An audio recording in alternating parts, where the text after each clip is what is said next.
ಶರಣಮೂರ್ತಿ ಎಲ್ಲ ನನ್ನ ಶ್ರೀಗಳಿಗೆ ಎಲ್ಲ ಶ್ರೀಗಳ ಪಾದಗಳಿಗೆ ನಮಸ್ಕರಿಸಿ ನಾನು ಭಾಷಣ ಮಾಡಲು ಬಂದಿಲ್ಲ ಇಲ್ಲಿ. ನನ್ನ ಮೊದಲನೆಯ ಪ್ರವಾಸ ಸುಮಾರು 100 ವರ್ಷಗಳ ಹಿಂದೆ ಪ್ರಾರಂಭವಾದಂಥ ಪಾರ್ಲಿಮೆಂಟ್ ಹಿಂದೆ ಸಂಸತ್, ಇವತ್ತು ನಾವು ಅದನ್ನು ಒಂದು ವಿಶೇಷವಾದಂಥ ರೂಪವನ್ನು ನಮ್ಮ ಅನುಭವ ಮಂಟಪ ಅಂತ ಹೇಳಿ ಹೀಗೆ ಹೊಸ ರೂಪವನ್ನು ಹಿಂದಿಂದನ್ನು ನಾವು ಹೊಸದಾಗಿ ನಾವು ಮಾಡಲಿಕ್ಕೆ ಪ್ರಯತ್ನ ಮಾಡ್ತಾ ಇದ್ದೇವೆ.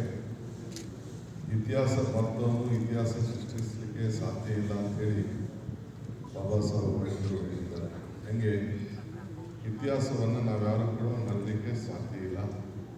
ಅದಕ್ಕೆ ಗೌರವ ಕೊಟ್ಟು ನನ್ನ ಪ್ರವಾಸವನ್ನು ಜನರ ಸಮಸ್ಯೆಯನ್ನು ಇಲ್ಲಿಂದ ಆಲಿಸಲಿಕ್ಕೆ ಅದಕ್ಕೊಂದು ಹೊಸ ರೂಪವನ್ನು ಕೊಡಬೇಕು. ಬಸವಣ್ಣವ್ರು ಹೇಳಿದಂಗೆ ಕಾಯಕವೇ ಕೈಲಾಸ. ಹಂಗೆ ಕಾಯಕವನ್ನು ಕಾಯಕ ಮುಖಾಂತರ ಕೈಲಾಸವನ್ನು ನೋಡಬೇಕು ಅಂತೇಳಿ ನಾನು ಡಾಕ್ಟರ್ ಪರಮೇಶ್ವರ್ ಮತ್ತು ಜಿಲ್ಲಾ ಮಂತ್ರಿಗಳು ನಾವೆಲ್ಲ ಬಂದಿದ್ವಿ.